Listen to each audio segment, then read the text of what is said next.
Kuki amasung Nagagi punami kuntranipan hena nakalani na fazin thamli thadoraknaba wari sanari Home Minister ozangasi hojuki fangiba pawdadi masi ekogi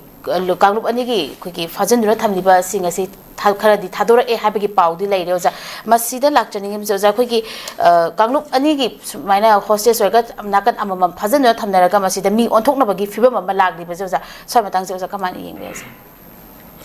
ahan matuda notice window yang biri ba manipur ja koding kai khunu chari rena ngasigi hot show biri ba lirin namani all staff koding kai khunu chari lirin yam ngai tok thodo mani ko ngai tok thodo mani hainai ahan thamjage aduga thoi ba ngai tok thodo si sina ahan ba oibra ha ba dumati natre ko sahi lisang sina chatharak ba sahi ahum mapung phagra ba ko megi tarik ahum da pung phagra ba asim megi tek trong oibra mani ko adu sahi ahum ga mi train thoini ko 12 days matam ore hendore sida chatharak pa kuki terrorist sing drug mafia sing ki chatharak mala nong sing manungda koi adum part namani hetare part namani thumjage part amasi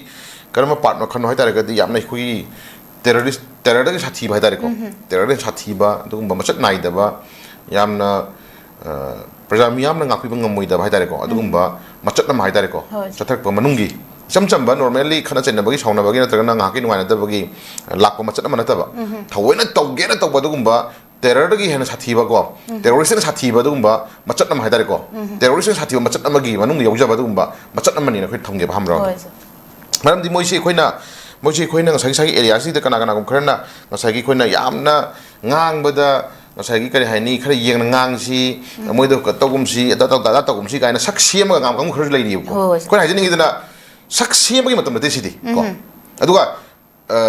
family ama da masima khana ban tragana kana kana gom khagi nuai da ba community ring khana ba nuai da ba da gi koi hai ba nuai da ba ngang ba nuai da ba pan ba nuai da ba area na te sidi ko hostel na phara ba ja kinep khol aba phar ga min lo sing thama ba halage na khala ba sidagi hindok na khagi mamang da swaina sigi same condition sida jidigi accident khoi ching bi ko angang ahum nupi ahum ko angang ahum nupi ahum hostel na phara puhi matam da hing na thador khibra chi question khoi hang ba lei ko angang macha yauna tamthina ot lerakanda nupi macha sing du babu da khogi hanjan na khogi gang rap to bi rakanda ha to khibagi wari khoi tare kano lirin ko adugum ba mioi sing du khoina moi nungai giroi natra moi okhan nungai giroi moi da phatta ngang ban pa pharoi moi da khoi shaw na ngang phatti gan to si oi ri ba khoi hang ba leib ko khoi pa justice phangna hona matam da hostel ren mi phar puraga kinep tro pu chakse masai khoina nungsina phajana yen thongga pijadana adagi ok thongga pijadana san thongga pijadana moi khoina bebhar to godra question khoina ni question ko aduna sagi area to khudong thiba thokta ko first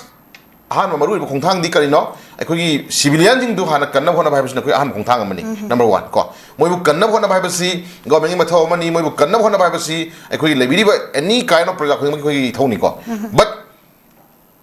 thadore na tra kalle na khala bhawbuda tawri ba thongdo madu manam cha pola natra madu phari ba mi do hostel na phari ba mi du akhoi thadore ha khoi tuadra ko ko han question khang mi lei ba ko thadore pare ko case to dan loire case loire thadore yanare natraga nang sagi wahi ama piran da bai oi tormane hai base si har kan da mi dugi ba magi torbi marando akon excuse rodra ko hang mulai ri bani ko aduna si kudamoina si hajik thoiba issue ji matang da civilian pharis gi matang se ko khumne na je ba ko civilian pharis gi matang khumne na je di se tiger road ko tiger road ta ekoi khangudana thadaugi ne hai ko mioi khara imbush tawduna hale ko kana haliba ko kari gi haliba kai do bi hanariba kana gi lambida kana na hena dominate level area da tiger road en tholaba tiger hai libra lion hai libra cat hai libra ko cow hai libra du gi lambi du di da lakwa mioi khara imbush hale kana haliba madu khangdana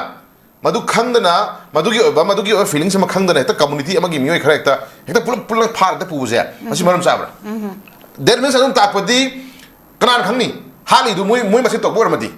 ko irang ji ne bhaning da badagi irang ji nem da na bagi damak irang ji nema pam da khudam amadi khoi khange ba ko handa ikui da na honorable chief minister tamo khemchan na chuchang bu chakane na ma de tin chakane na lakthu ubu je sigi mangoi na chuchang bu chakani haina lakthu ubu sigi mangoi na moi kuki kana farana terrorist maya ma ha moi kana stakeholder maya ma afong ba arwan ba moi ma kana ngam le dai moi ha kokta nung da habra kokna no habra itile bitile ar sitile habra keno changma yani ga yar ga di moi la lo kana no khana ngasagi CM gi ta bawda moi threat or idea ko any kind of maitai si minister hai ni mai hajindra maitai si minister changma yar hagal ni dra si minister si maitai giro maitai khata giro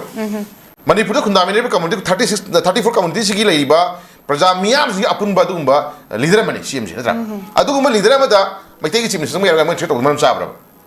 that means adum takpadi moi changa ka dore manipur lenga ki order chief minister chang dore ba ji moi masa da appraisal pakhat pam yaw re ba ko pakhat pa appraisal ma leire adum takpadi that means moi conspiracy ma loktu na tawre kan ma loktu na ba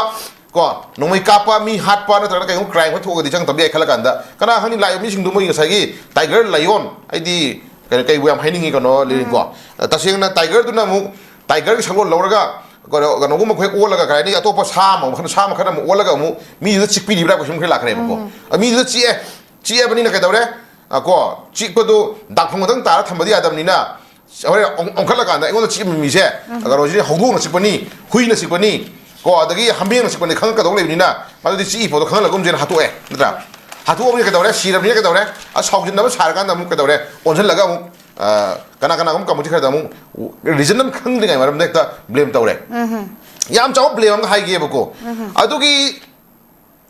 kari khogi lambi du da tiger road du gi tiger road ne hai riba cow road ne hai riba gate road ne hai jaga du da manipur gi adu mai samjara ba du ba civilian sing rak ta yaw riba dharma ga mai na sem na hai lai na riba khoi aram bai tengol gi